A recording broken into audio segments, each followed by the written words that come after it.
Bonsoir Joao Pereira Afonso. Bonsoir. Merci d'être avec nous sur BFM Lyon. Vous êtes le secrétaire général Union départementale CGT du Rhône. 5e manifestation à Lyon demain contre la réforme des retraites. Le départ c'est à 14 h de la manufacture des tabacs.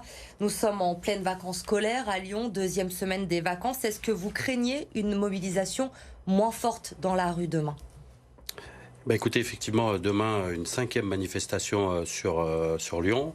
Nous sommes, comme vous l'avez dit, la 2e semaine des vacances scolaires. Donc, effectivement, on pourrait craindre une baisse de la participation. Néanmoins, au vu du très haut niveau de participation, je peux déjà vous garantir qu'il y aura demain beaucoup de monde dans les rues de Lyon. Dans les rues de Lyon, à Villefranche également, une manifestation est prévue à 16h30 à Villefranche.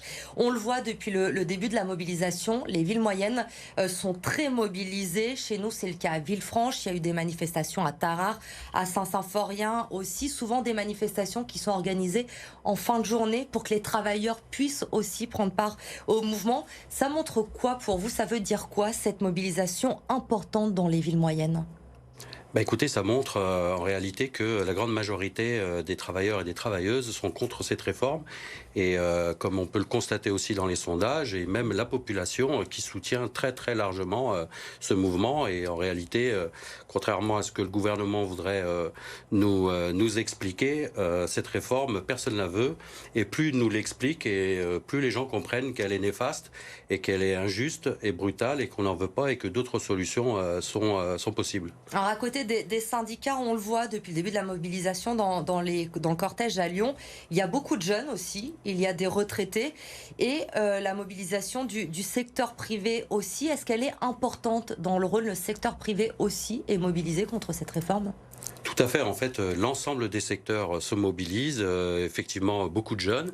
Mais d'ailleurs, j'en profite pour les appeler encore à venir renflouer les participants. Alors, nous sommes encore la dernière semaine des vacances scolaires, donc c'est un peu plus difficile. Mais j'ai bon espoir que dès la reprise, on nous a déjà dit, notamment les organisations signataires de notre appel, que des assemblées générales sont prévues d'ores et déjà la semaine prochaine, et donc ça augure aussi que les jeunes vont aussi prendre leur place dans les cortèges, ainsi que l'ensemble des professions, public, privé et retraités. Tout le monde a compris que cette réforme, on la veut pas et il faut qu'on la retire. D'ailleurs, la présidente de l'UNEF était sur ce plateau à votre place juste avant les vacances et elle nous disait que les étudiants avaient compris qu'il était temps aussi de durcir les actions, d'être mobilisés dans les facs notamment.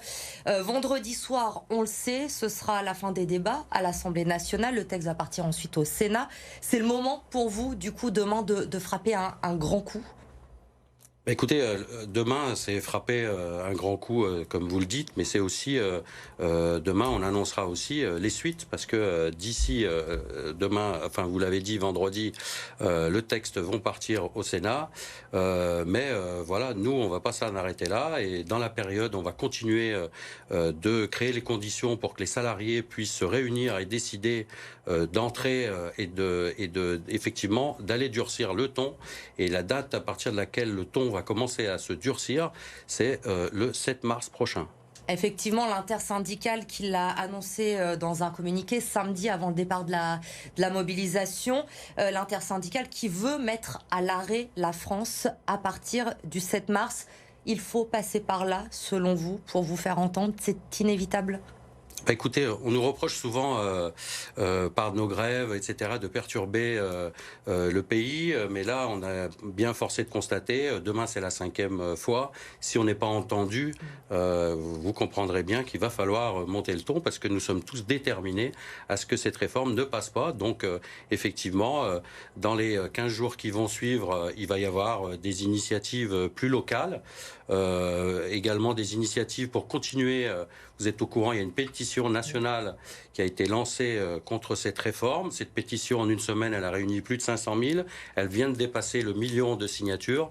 Il faut également qu'on continue à faire signer cette pétition pour qu'on soit de plus en plus nombreux à se reconnaître aussi dans cette démarche. Pour qu'on comprenne le calendrier, il y a cette manifestation, la 5e, donc demain, cet appel pour le 7 mars de mettre la France à l'arrêt, et vous venez de nous le dire, entre-temps, sur ces 15 jours qui correspondent aux 15 jours des vacances scolaires des Parisiens, des initiatives locales à à mettre en place. Ça veut dire quoi? À quoi on doit s'attendre chez nous dans le Rhône sur les 15 jours? C'est-à-dire pas forcément de grandes manifestations dans la rue, mais des actions ponctuelles?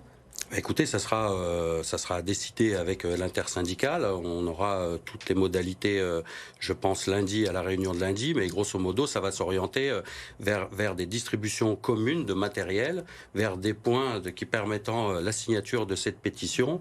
Et si d'autres initiatives sont proposées, on s'y inscrira volontiers. Et à partir du 7 mars, il faut s'attendre à des grèves reconductibles. On sait notamment que la CGT hier a appelé les éboueurs notamment à se mettre en grève à partir du 7 mars. Tout à fait. De toute façon, plusieurs professions ont d'ores et déjà dit que le 7, elles appelleront à la grève. Ce qui sera ensuite à gagner, c'est la reconduction, c'est-à-dire c'est le 8, c'est le 9, c'est le 10. Parce que c'est comme ça qu'on arrivera, je pense, à faire plier ce gouvernement qui, jusqu'à présent, fait le sourd. Vous pensez vraiment encore aujourd'hui être capable de faire plier le gouvernement? Aurore Berger, dimanche, a affirmé que le gouvernement ne pouvait pas être sourd à votre mobilisation, mais en disant dans le même temps que la réforme sera adoptée. Écoutez, moi, ce que je note, c'est que le gouvernement, quand même, il a changé de ton. Hein, quand j'entends les premières paroles de Madame Borne qui disait, de toute façon, ça sert à rien, on va pas bouger. On voit quand même qu'il y a des petits bougés.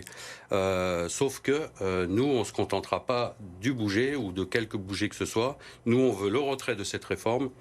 Et prendre le temps de discuter, parce que je le rappelle quand même, les 12 milliards qui nous sont annoncés comme un déficit ne seront là que dans 4 ans. Donc en réalité, il n'y a aucune raison de se précipiter et d'autres choix sont possibles, parce qu'aujourd'hui le gouvernement, il a fait ce choix-là de nous voler 2 ans de retraite, les meilleures années d'ailleurs, les premières, et alors que d'autres choix sont possibles, hein, puisque 12 milliards sur les 375 milliards que représente l'ensemble du budget des retraites, ce n'est que 3%. Et en réalité, ces 12 milliards, qu'est-ce que c'est à côté par exemple, les 18 milliards d'exonération de cotisations que le gouvernement accorde et qui ne comble même pas en entier? Vous dites qu'il faut discuter. Aujourd'hui, certains membres du gouvernement estiment que les syndicats sont mal représentés en ce moment à l'Assemblée nationale. Des députés qui déposent des milliers d'amendements, on l'a vu. Il y a des insultes, très peu de débats finalement au sein de l'hémicycle. Est-ce que vous le regrettez que ça se passe comme ça dans l'hémicycle aujourd'hui ? Écoutez, moi je vais pas, moi je suis syndicaliste, je fais pas de politique, mais en tout cas, ce que moi je note, c'est que nos organisations syndicales ont été toutes reçues pendant des mois. Notre organisation a apporté énormément de propositions et qu'en réalité, on nous fait toujours le même scénario, c'est oui, mais on continue notre feuille de route.